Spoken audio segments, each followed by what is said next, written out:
प्रशांत उत्तर पश्चिम उपकूलू समुद्रर तल भागर एक leak होइछि। Pythia oasis नाम जनाशुना यह जलप्रपात कास्काडिया सबडुकेशन जोन नामक एक त्रुटि दे स्थानीय टेक्टोनिक प्लेट तले जल प्रवाहित हेबार संभावना अछि।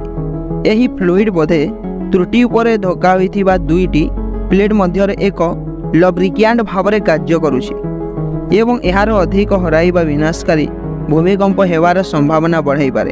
तो आसंतु एई विषय रे आजिर ए वीडियो रे जानिबा। टेक्निकल फिवर यह एक जलप्रपात कारण जल प्रवाहित होउछि बाहर को नुहे तू कौन सी उपाय रे यह गणना करा जाए। यह निश्चित भाव में एक लीक यह पाइथिया ओएसिस भाव में जनाशुना एवं यह प्राय मधुर जलर एक स्प्रिंग जहाँ कास्काडिया सबडुकेशन जोन नामक एक त्रुटि दे समुद्र तलु बाहरी थाए। स्नातक छात्र वर्तमान व्हाइट हाउस नीति परामर्शदाता ब्रांडन फिलिप्पଙ୍କ द्वारा आविष्कृत होइथिला जे सही बबुल गुडी को भूपृष्ठ को देखिथिला एवं फिलिप्स बाकी मानक द्वारा एक अध्ययन प्रकाश पाइला। से माने सही दिगरे खोजिले एवं से माने जहा देखिले ताहा केवल मिथेन बुबुल नुहे बरं समुद्र पत्तनर नियार ट्यूब परी जल बाहरुथिला। या किछि अटे।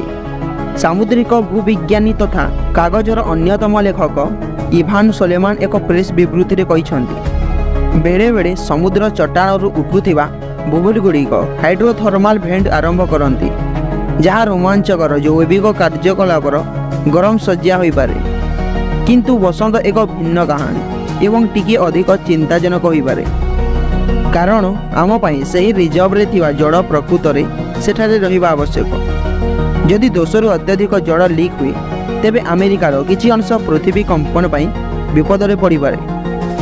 प्रशांत उत्तर पश्चिम उपकूल में कास्काडियन सबडुकेशन जोन होउछि एक बड़ स्ट्राइक स्लिप दोष। एठारे दुईटी टेक्टोनिक प्लेट जहाँ पृथ्वीर भूतल सृष्टि करे एवं परस्पर सहित स्लाइड हुए एवं पाइथिया ओएसिस रु उषुम जड़र जल भंडार यही दुईटी प्लेट मध्य तेल लगाइबा पड़ी काम करे। सोलोमन एक संवाद पत्र रे कहिसंती मेगाथ्रस्ट फर्स्ट जोन एक एयर हॉकी टेबुल परी जदि तरल चाप अधिक थाए तेबे यहाँ बायुटन अन हेवा भड़ी अटे जार अर्थ कम घर्षण एवं दुईटी प्लेट स्लिप हो पारे। जदि तरल चाप कम थाए तेबे उभय प्लेट लक हो जिवो सेतेबेले टेंशन पड़ी पारे एवं एठारे प्रसंगटी अछि जदि टेंशन बढ़िबा को लागे शेष रे तांको कोठी ना कोठी जिबाको पड़िबो। जेतेबेले चाप अधिक थाए एवं सिस्टम एक नूतन अवस्था रे परिणत हुए सेतेबेले भूमिकंप एक ट्रिगर सृष्टि करिथाए संभवतः एक बड़। वैज्ञानिक माने विश्वास करती जे कास्काडिया सबडुकेशन जोन रे चाप मुक्त हेबा द्वारा 9 मैग्नीट्यूड एक भूमिकंप हो पारे जहाँ उत्तर पश्चिम अमेरिका रे रहुथिबा अनेक लोकों को प्रभावित करिवो।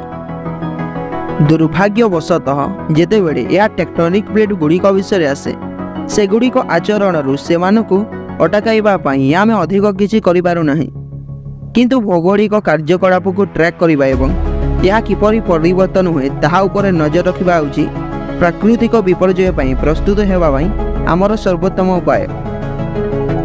जमे समुद्री विज्ञानी तथा अध्ययनर अत्यतम लेखक देवरा केली एक प्रेस विज्ञप्ति रे कहिसंती जे पाइथिया ओएसिस समुद्र चट्टाण रे कार्य करुथिबा प्रक्रिया रे एक विरल झरका प्रदान करिथाए एवं एहार रसायन विज्ञान दर्शाए जे एही तरल पदार्थ निकटरू आसी थाए।